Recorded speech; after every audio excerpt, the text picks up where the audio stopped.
కదా ఒక నిమిషం. కానీ కాదు. మీలో ఎంతమందికి జర్మనీలో సింహాచలం ఉందని తెలుసు? యెస్. అండ్ ఇక్కడ సర్ప్రైజింగ్ పార్ట్ ఏంటంటే, ఇక్కడ ఇండియన్స్ కన్నా ఫారినర్స్ చాలా ఎక్కువ మందున్నారు. అండ్ వీళ్ళు మన ట్రెడిషన్స్‌ని ఎంతలా ఫాలో అవుతున్నారు అంటే, ఫ్యూచర్‌లో మనకు కూడా కాంపిటీషన్ ఇచ్చేస్తారేమో!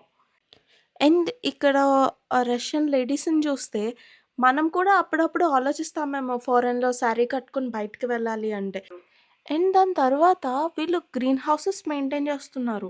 మన ఇండియాలో దొరికే చాలా కూరగాయలు ఇక్కడ పండించేస్తున్నారు. అండ్ సర్ప్రైజింగ్ పార్ట్ ఏంటంటే, ఇక్కడ పూజారి కూడా ఫారినరే.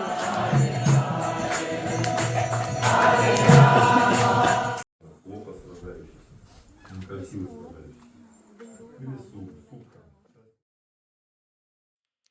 సో, కాసేపు మనం అలా దేవుడి ముందు కూర్చొని, దర్శనం చేసేసుకొని, అలా ఎక్కి స్టార్ట్ అయిపోయాం. వెళ్ళే వే చూసుకున్నా సరే, అది మనకి ఒక స్విట్జర్లాండ్ ఫీలింగ్ ఇచ్చింది.